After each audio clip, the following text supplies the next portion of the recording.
would you do if you could answer any question in a split second? We use Google almost every day of our lives. But how is it affecting us? Has it made us dumber? Is it making us smarter? I don't think a day goes by that I don't use it a handful of times. It has become our dictionary, our encyclopedia, our thesaurus, our calculator, our metric to English converter.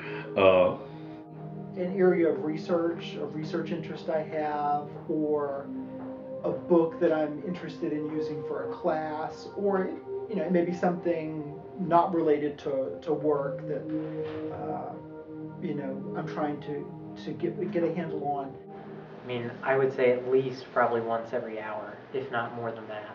I mean, I'll use it as a calculator sometimes just to Google maybe a word that I'm not sure quite what it means and find it maybe in a dictionary definition somewhere.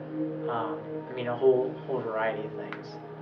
The internet, quite often, I would say I use Google several times a day in terms of using like the actual search capacity. I think the great majority of us are reliant on the internet. If you look at the change that's taken place in such a short period of time, and perhaps for a student's age, they don't see it profoundly as someone, a faculty or staff member might, but it's not that long ago. I can easily remember in the early 90s when this new thing called email allowed for instant communication, and regardless whether you're a big web user or not, you go down the list. Well, okay, maybe you don't use Google a lot, but are you on Facebook? How many email accounts do you have? I'm a big user, maybe too much, but I'm not sure what that level is. I just think it makes information, like people say, so much more accessible. It's a cliche, but it's a cliche that everybody says because it tends to be true. I did a lot of writing in the days of proprietary software, where you worked literally on a computer or a word processing machine that was designed to do nothing but that function. Where now on any modern laptop or iPad, almost iPhone, you have all of these tools built into the device that allows you to do your job. Where before it was getting up and going across the room to pick up a dictionary if there wasn't one on your desk, or a resource, or a file, or other reference material, where now odds are the vast majority of it, again, is available through the net. I guess there's the potential for Google to kind of be superficial.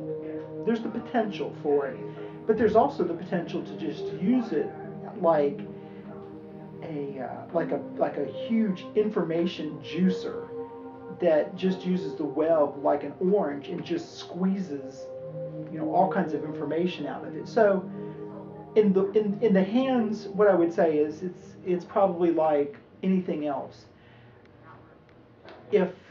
If you're an unskilled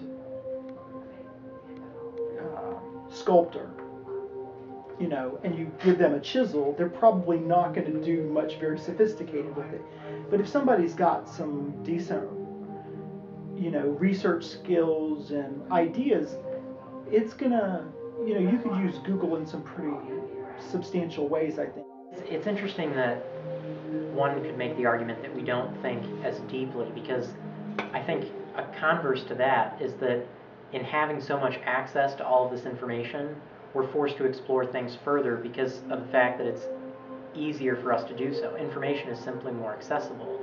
At the same time, I think when you're reading something, you're distracted by certain things. I mean, I know a lot of websites now link keywords, so you're distracted by clicking on a keyword or going somewhere else. Or, I mean, there's the infamous case of 6 degrees of separation in Wikipedia. I mean, you're constantly going from, you find an article on Tiger Woods and you end up talking about, I don't know, hockey. I mean, it's completely, you can make so many logical jumps. Or a lot of times when I'm in the process of something, doing a problem and trying to figure something out, my critical thinking is only further helped by the fact that I can be working on a bigger problem, find a quick answer, plug that into a bigger problem, and keep working forward, versus if I had to stop what I was doing there and figure out what was going on the side and then bring that back into the big problem. I think by enabling us to find these quick sort of answers, that we have a better ability to solve bigger problems and think more critically about stuff.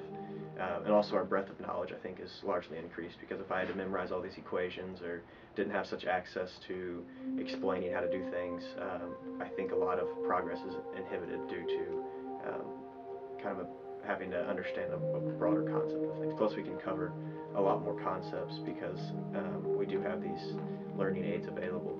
So then the critical thinking is more on a big scale versus if we could only cover, half of that information, because it was so much time was spent trying to memorize facts.